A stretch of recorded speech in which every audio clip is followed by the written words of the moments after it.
하나님께서 오늘 우리에게 주시는 말씀은 구약성경 시편 131편입니다.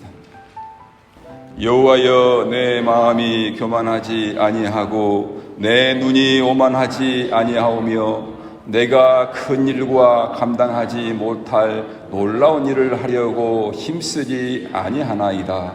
실로 내가 내 영혼으로 고요하고 평안하게 하기를 젖된 아이가 그의 어머니 품에 있음 같게 하였나니 내 영혼이 젖된 아이와 같도다.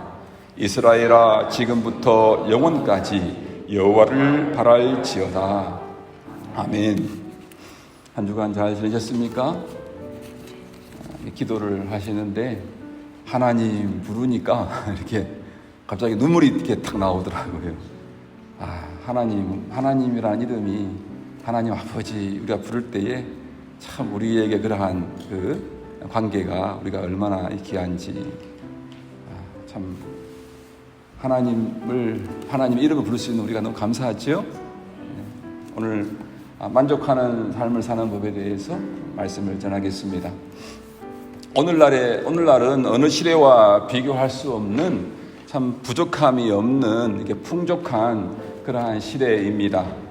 만약 100년 전에 지구에 살던 사람들이 오늘을 살아가는 사람들, 그 외적인 삶을 볼 수 있다면 정말 놀라워하며 이렇게 소리칠 것입니다. 야, 천국이다. 정말 하늘의 삶이다. 너무너무 아마 그들은 부러워할 것입니다. 그래서 그들은 이어서 이렇게 말할 겁니다. 야, 좀 한 달만 살아봤으면, 저렇게 좋은 세상에, 풍족한 세상에, 우리가 사는 세상을 한 달만 살아봤으면 참 좋겠다, 소원이 없겠다, 그런 말을 할 수 있는, 그들이 말할 수 있는 세상을 오늘 우리가 살아가고 있습니다. 사람이 살아가면서 너무나 값진 보석들이 있는데, 특히 가장 참 귀중한 보석은 그것은 바로 만족함입니다. 자신의 삶에 만족하는 사람은 축복된 삶을 살고 있습니다. 우리가 살아가면서 사람과의 대화 가운데에서 나는 참 내 삶이 만족합니다 라고 고백하는 사람을 만나면 참 세상에서 그 사람처럼 부러운 사람이 없는 거예요. 가장 참 부러운 사람이 바로 참 자기 자신의 삶에 대해서 만족할 때, 그 삶을 보면서 참 부럽다라고 그렇게 생각을 합니다. 그러나 그 만족함은 사람들이 다 원하지만 너무나도 귀한 보석이라 오늘날 같은 풍족한 시대에도 이 보석을 얻기가 참으로 어렵습니다. 사람들은 세상에서 만족한 삶을 간절히 원하고 다양한 방법으로 열심히 추구하고 노력하지만 만족할 수 없는 이 세상에서 만족함을 배우지도 못하고 누리지도 못합니다. 그래서 정말 풍족한 가운데에서도 만족한 삶을 살아가는 사람들의 모습을 보기가 참으로 너무나도 어렵습니다. 오늘 읽은 시의 표제를 보게 되면 위에 빨간 줄로 그렇게 되어 있지요. 시의 저자가 바로 다윗입니다. 다윗이 성전에 올라가면서 적었다는 것을 우리에게 알려주었습니다. 다윗은 지금 자신의 삶을 아주 정직하게 진실되게 표현하고 있습니다. 자신의 삶을 지금 어떻게 표현하고 있습니까? 자신의 지금 삶은 정말 질서가 있고 균형이 있고 마음에 불만이 없고 평안하며 정말 만족한 삶을 누리고 있다. 그렇게 정직하게 자신의 그 영혼에 대해서, 마음에 대해서 표현하고 있습니다. 다윗은 어떤 이유로 자신의 삶을 만족하고 있는지 그것에 대해서 짧게 살펴보겠습니다. 첫 번째, 만족함을 배우라입니다. 만족함이 무엇인지 쉽게 정의 내리기는 쉽지 않습니다. 어제 제가 저녁에 걸으면서 바람이 어제 너무 참 시원했잖아요. 바람은 보이지가 않아요. 바람 자체를 설명하기가 보이지 않기 때문에 어렵습니다. 그렇잖아요. 그런데 걷는데 바람이 부니까 막 낙엽이 이렇게 나무가 흔들리고 낙엽이 이렇게 흔들리고 또 막 소리가 나고 피부에 와서 시원한 바람이 닿잖아요. 그런 걸 통해서 바람이란 이런 거야 라고 우리가 이렇게 설명할 수가 있지 않습니까? 실제 우리가 바람을 볼 수는 없습니다. 그 현상들을 보면서 바람에 대해서 우리가 말할 수 있는 것이지요. 그래서 이게 만족함에 대해서도 우리가 쉽게 정의 내리기는 어렵습니다. 다윗은 만족함이 무엇인지 엄밀히 정의하기보다는 이를 이제 그림 언어로 이렇게 설명하고 있습니다. 2절 말씀입니다. 실로 내가 내 영혼으로 고요하고 평온하게 하기를 젖된 아이가 그의 어머니 품에 있음 같게 하였나니 내 영혼이 젖된 아이와 같도다. 그렇게 자기 만족함을 이렇게 그림 언어로 설명하고 있습니다. 제가 자주 인용하는 유진 피터슨의 메시지의 말씀을 보니까 이렇게 번역을 해놓았습니다. 나는 발을 땅에 디디고 마음을 고요히 다 잡으며 살았습니다. 엄마 품에 안긴 아기가 만족하듯 내 영혼이 만족합니다. 그렇게 번역을 했습니다. 다윗은 만족함을 우리가 더 공감하고 이해할 수 있도록 표현하고 있는 것입니다.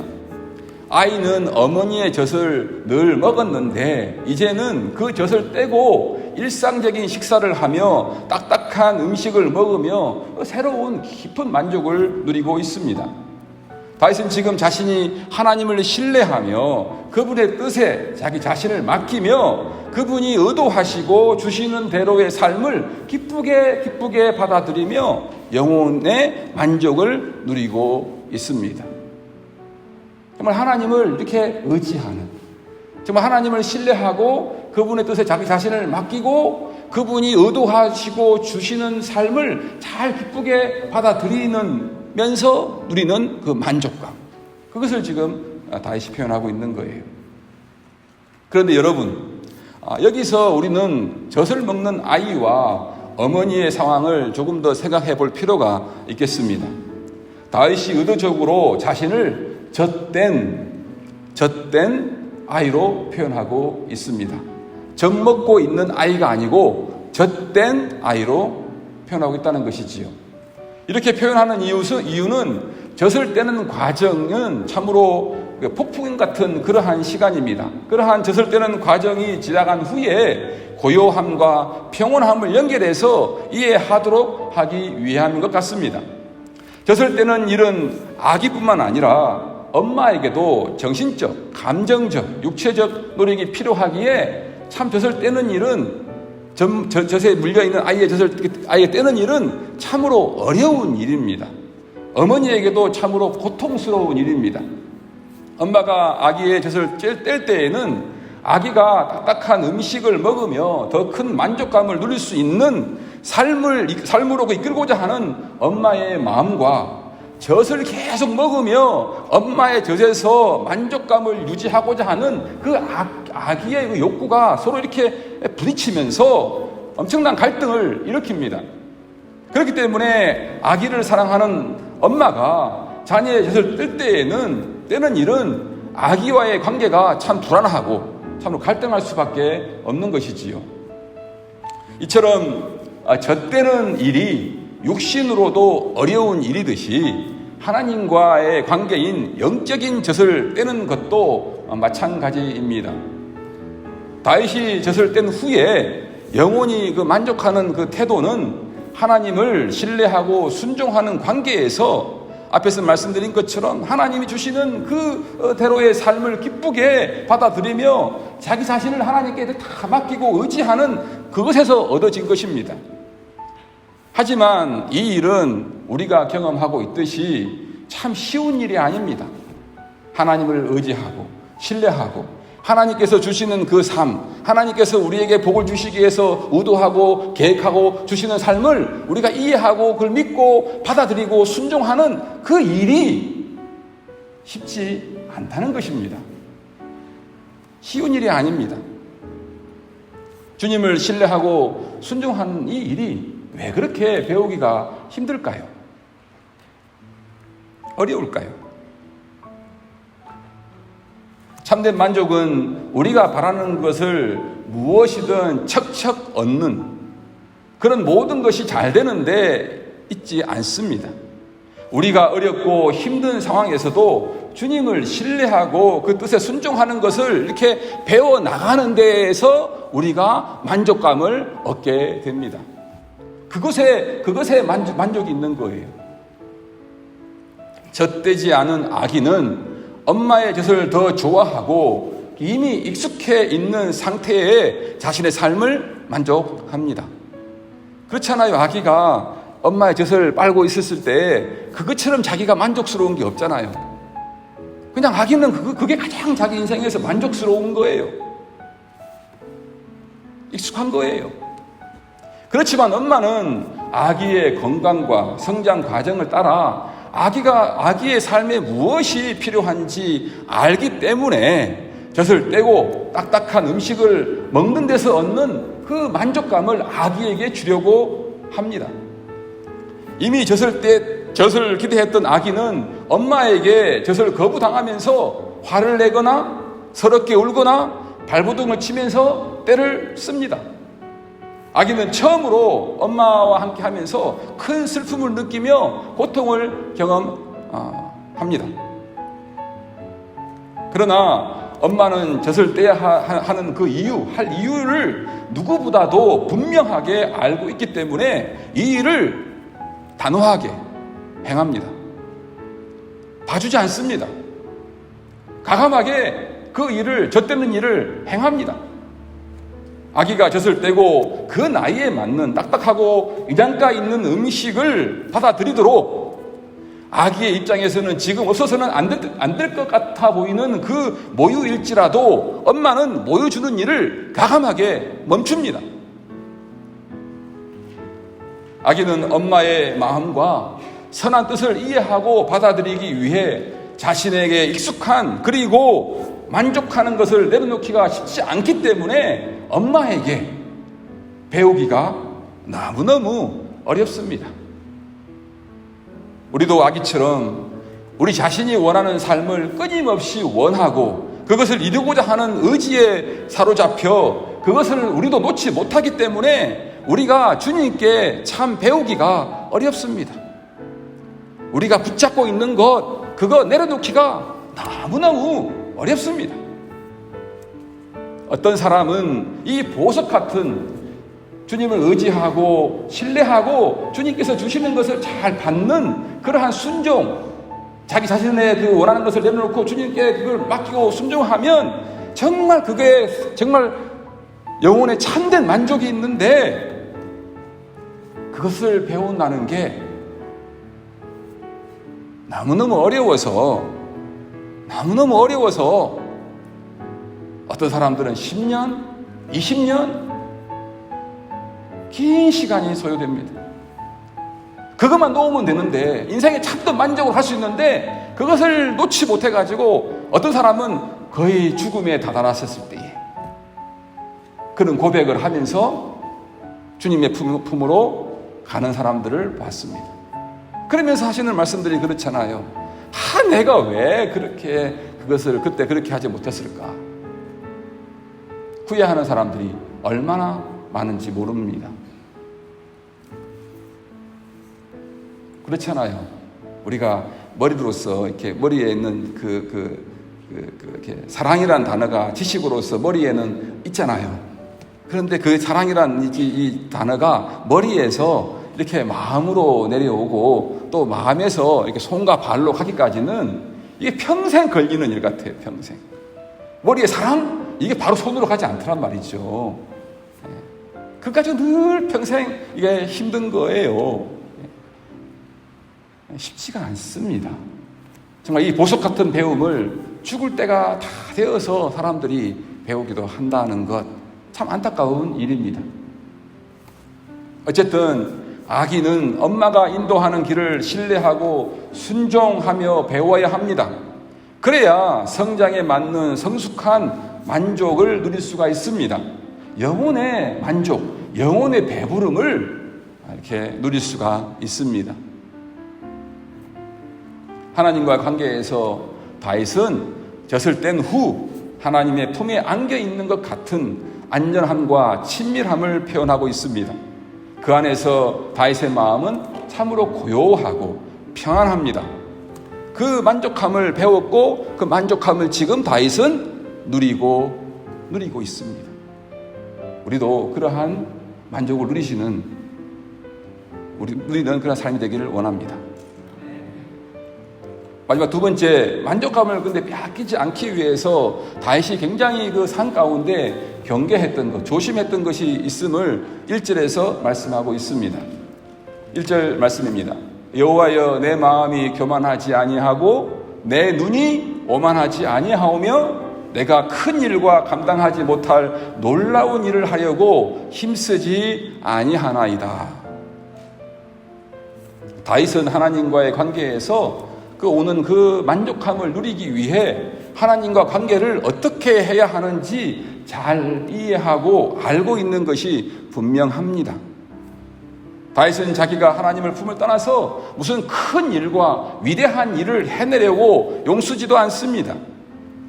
하나님의 품에 기대어 있는 것, 그 안에서 안전함과 평화를 누리는 것이 가장 중요하기 때문입니다.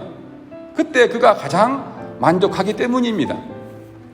그런데 뜻밖의 다윗은 이러한 상태에 반대되는 것, 그 반대되는 마음을 마음의 교만과 눈의 오만에 연결시키고 있습니다.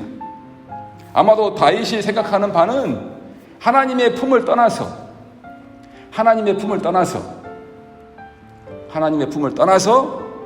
자기가 어떤 크고 위대한 일을 해보겠다는 의욕과 야망이 그 마음속에 교만이고, 그 교만이 밖으로 드러나면서 내 눈이 높아, 나 눈 높은 사람이야 하는 것이 오만이라고 말하고 있습니다. 사실 멀리 그 근원을 찾아가 보면, 쭉쭉쭉 찾아가 보면 이런 마음은 곧 사탄에 의해서 꼬드김을 받아서 일어나게 된 아담과 하와의 마음에까지 이르를 수가 있습니다. 아담과 하와는 근본적으로 하나님을 의지하지 않고 자기가 하나님처럼 뭔가 크고 특별한 일을 해내보겠다며 행동했는데, 그것은 자신들이 하나님처럼 되어 보겠다고 힘쓴 것입니다. 이러한 마음의 교만과 그 눈의 오만한 모습이 우리 사회에 어느 정도 있는 것이 사실입니다. 아니, 이러한 그 교만한 마음과 오만한 눈이 사회를 지배하고 있는 것 같습니다. 저는 이러한 현상이 마치 우리 개개인의 생활에서도 똑같이 존재한다고 생각을 합니다. 물론 이러한 교만과 오만의 그 마음의 상태와 눈길은 잘 보이지 않는 우리 일상의 삶에서 작은 일이라고 생각하는 그러한 일들 가운데 시작되고 해당이 됩니다. 우리는 일상의 작은 일에도 우리의 마음 씀씀이와 사소한 처신에서부터 그 마음의 교만과 눈의 높이가 있는, 내 눈 높아 하는 그러한 태도가 시작이 됩니다. 큰 일에서만 그런 것이 아니고 우리 일상의 작은 일 가운데에서도 교만한 마음이 있어요. 그리고 작은 일에도 내가 이런 사람이야, 나 눈 높은 사람이야, 그러한 태도를 가지고 그러한 그것을 이렇게 대하는 것들이 많이 있습니다. 작은 일에서부터 마음의 교만과 눈의 오만이 시작되는 거예요. 큰 일에서만 그러는 게 아니에요. 여러분, 사람들의 삶을 관심 있게, 주의 깊게 살펴보십시오. 사람들은 자기 자신을 지나치게 높게 생각합니다. 그렇지 않습니까? 대부분 사람들은 자기 자신을 지나치게 높게 생각해요. 그래서 낮게 생각하는 사람 만나면 참 은혜가 있잖아요. 크게 생각합니다. 무엇이든 할 수 있는 사람처럼 말합니다. 그래서 자기가 못할 일을 억지로라도 하려고 얼마나 기를 쓰는지를 모릅니다. 그래서 사람들을 자꾸 놀래키게 하려고 합니다. 내가 뭔가 이런 걸 해냈어, 그러면서 막 놀래키려고 합니다. 그래서 난 이런 사람이야, 내가 이 정도 능력 있는 사람이야, 자신의 이만한 능력이 자신에게 있다는 것을 보여주기 위해서 노력을 합니다. 그래서 말을 크게 하기도 하고 또 되지도 않을 일에 힘을 쓸 때가 너무 많습니다. 그렇죠? 우리가 되는 일부터 하나하나 해나가면 좋은데 그것이 쌓여서 큰일이 되는데 결국 사람들이 보면 되지도 않은 일들에 대해서 말은 크게 하는데 실제 작은 일도 되지 못하는 거예요. 그래서 결국 큰 일도 다 못하게 되는 그러한 경우들이 얼마나 많습니까? 말은 모든 걸 할 수 있는데 실제 할 수 있는 게 사람들 보면 그렇게 많지 않습니다.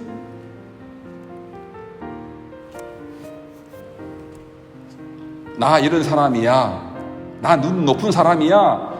그래서 그 눈높이를 보여주려고 하는데 실제 산 가운데 보게 되면 말하는 만큼 사람들의 모습에서 그것이 이루어지던가요? 냉정하게 우리 자신을 돌아봐야 하는 것입니다. 그래야 새로운 길이 열리기 때문에 그렇습니다. 사람들이 살아가는 이곳저곳을 보십시오. 저마다 살기는 어렵다고 외치면서 교만하여 할 수 있는 것 안에서 참지 못하고 마음이 높아서 소비를 줄이려고 하지도 않습니다. 카드를 긁어서라도 하고픈 것은 해야 합니다. 갚지 못할 빚을 내서라도 자신이 어떤 사람인지 증명하려고 합니다.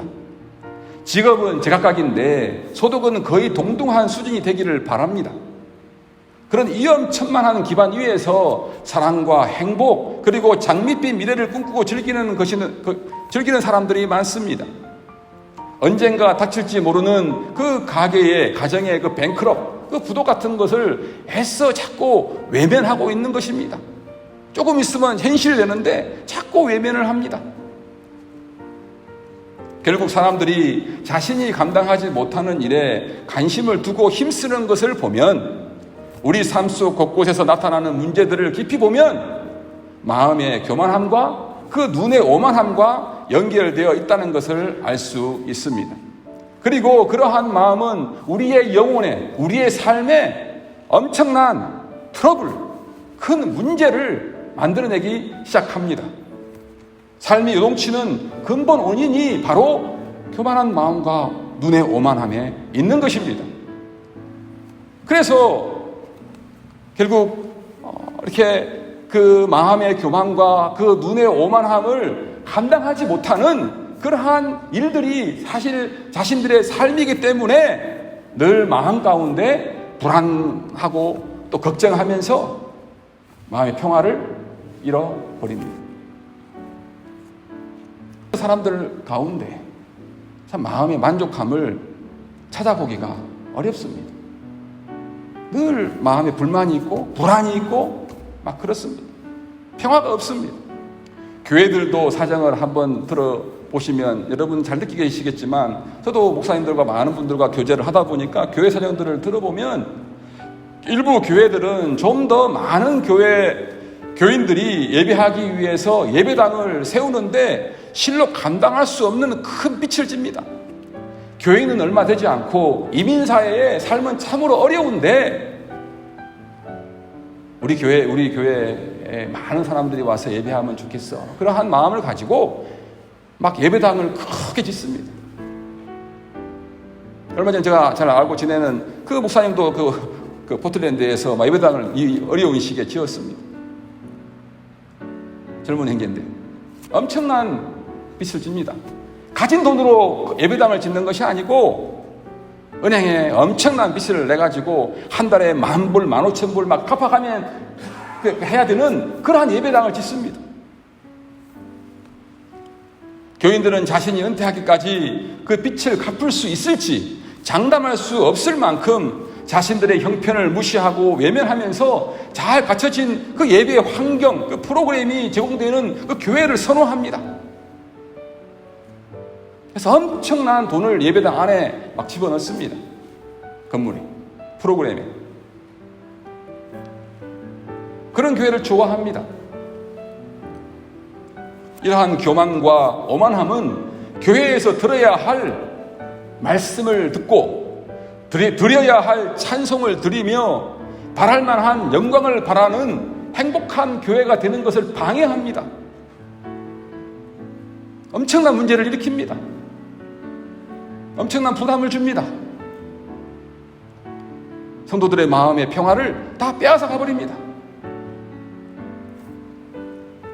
성경의 인물 가운데 모세도 마음이 높아서 교만을 참지 못하고 하나님 없이 자신이 뭐든 할 수 있는 것처럼 생각하고 자신의 백성을 괴롭히는 애국 그 사람을 죽이고 쫓기는 신세가 되어서 광야에서 40년간 깊은 좌절감을 맛보고 여호와여 내 마음이 교만치 아니하고 라고 말할 수 있는 때, 그때에 비로소 하나님 말씀에 순종하고 하나님께 쓰임받는 그러한 사람이 되었습니다. 40년의 시간이 광야에서 걸렸습니다. 다윗은 삶에서 자신의 지혜가 아닌 하나님의 지혜를 신뢰하는, 인간의 때가 아닌 하나님의 때에 자신을 맡기는 삶을 배웠습니다. 다윗은 자신에게 있는 보석인 만족함을 빼앗는 교만과 오만한 삶에서 참으로 조심했습니다. 그 교만과 오만함을 경계했던 거예요. 우리에게 가장 중요한 보석이 참 우리 영혼의 그 만족함이잖아요. 그런데 그것을 지키기 위해서, 빼앗기지 않기 위해서 늘 조심해야 되는 것입니다. 다윗은 그것을 가장 귀중한 보석을 빼앗기지 않게 해서 경계했습니다. 사랑하는 은혜와 평강교회 가족 여러분, 영혼과 삶의 안전과 평화는 어디에서 옵니까? 어디에서 옵니까? 진실되게 말씀해 보십시오. 믿음을 가지고 말씀해 보십시오. 우리의 영혼과 삶의 안전과 평화는 어디에서 옵니까? 주님에게서 옵니다. 이게 믿음입니다. 주님에게서 옵니다. 다른 데에서 오는 게 아니고 주님에게서 옵니다. 만족함은 어디에 있습니까? 우리의 참된 영혼의 만족함은 어디에 있습니까? 영혼의 만족을 주시는, 영혼의 배부름을 주시는 주님을 신뢰하며 그분의 뜻에 우리 자신을 맡기며 그분이 인도하시고 주시는 대로의 삶을 기쁘게 받아들이는 그 믿음의 그 태도에 우리가 만족함을 누릴 수가 있습니다.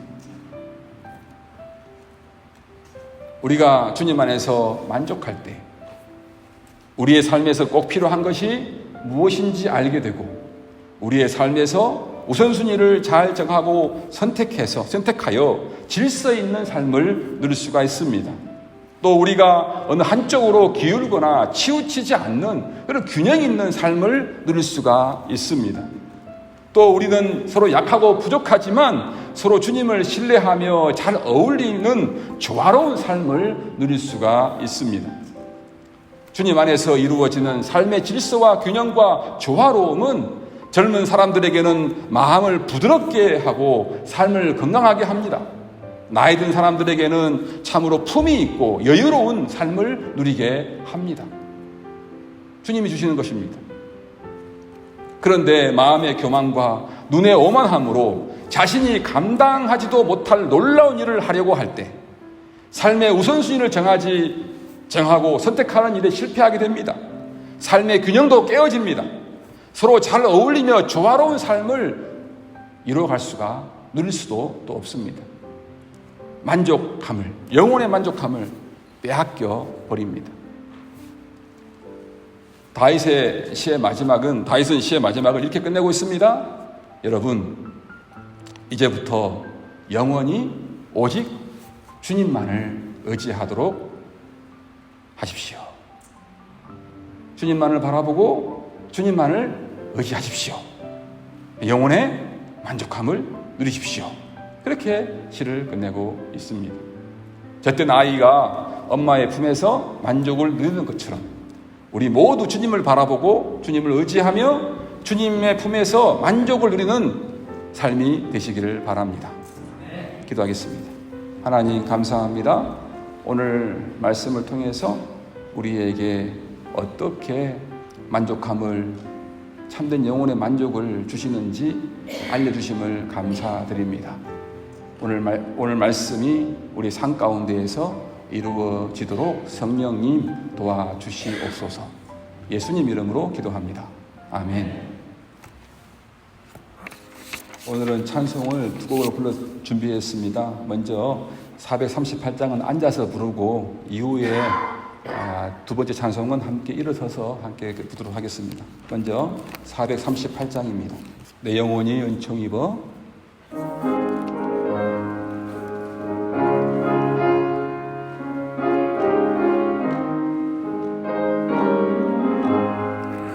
내 영혼이 은총 입어 중한 죄짐 벗고 보니 슬픔 많은 이 세상도 천국으로 화하도다.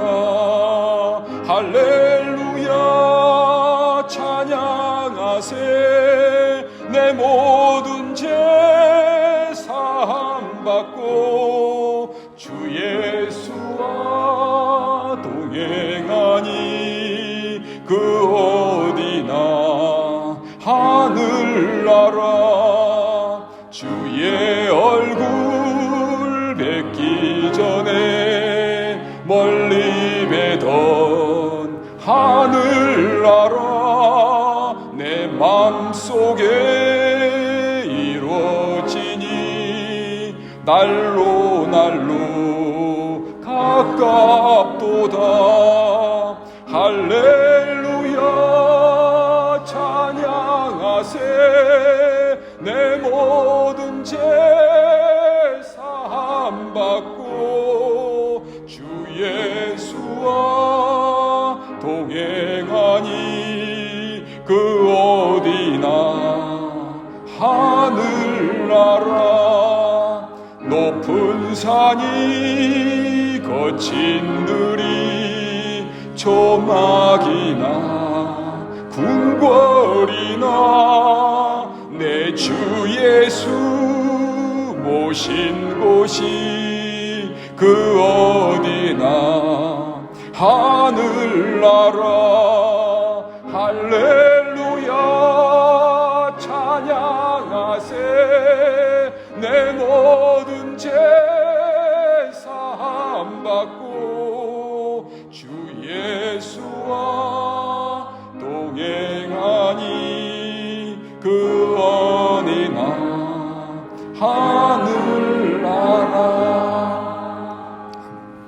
주만 바라볼지라. 같이 찬송하고 축도로 마치겠습니다.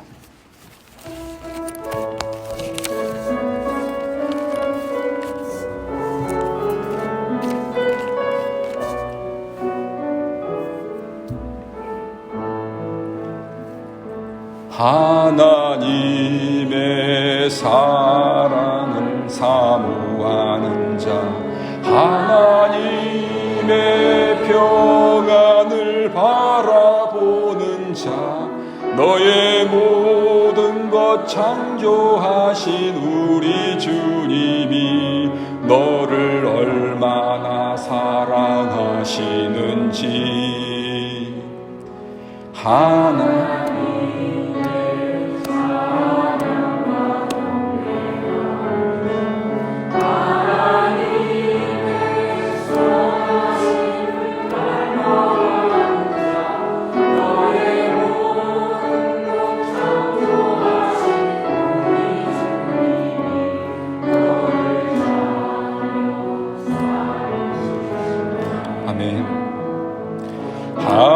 하나님 사랑의 눈으로 너를 어느 때나 바라보시고 하나님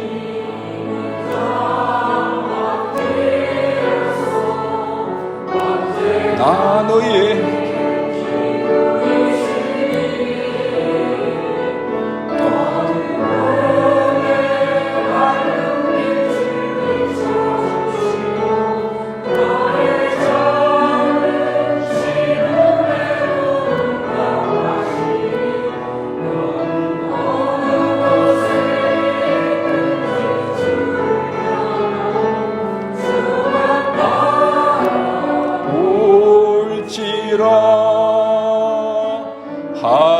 하나님 사랑의 눈으로 너를 어느 때나 바라보시고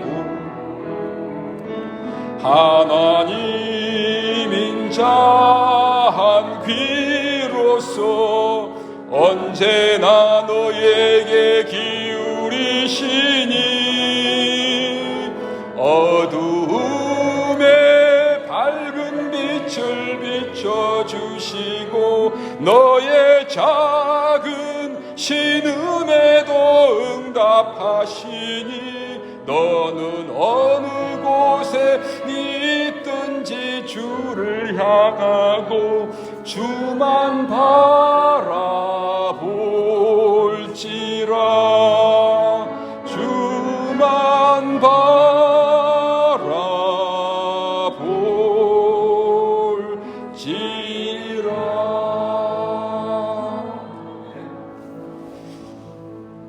너무나 아름다운 신 우리 구주 예수 그리스도의 은혜와 우리를 너무나 사랑하시는 우리 하나님 아버지의 크고 놀라우신 사랑하심과 오늘도 우리와 함께 하시며 하나님의 그 사랑과 은혜로 우리를 인도하시며 하나님의 자녀답게 살 수 있도록 도와주시는 성령님의 교통 역사하심이 오늘 예배에 나와 하나님 말씀을 듣고 다윗처럼 하나님 내 영혼이 하나님 안에서 만족합니다 라고 고백하며 살아가기로 결단하는 우리 은혜와 평강교회 식구들의 걸음걸음 위에와 오늘 교회에 처음 방문하신 형제자매님 걸음걸음 위에 이제부터 영원토록 함께 있을지어다. 아멘.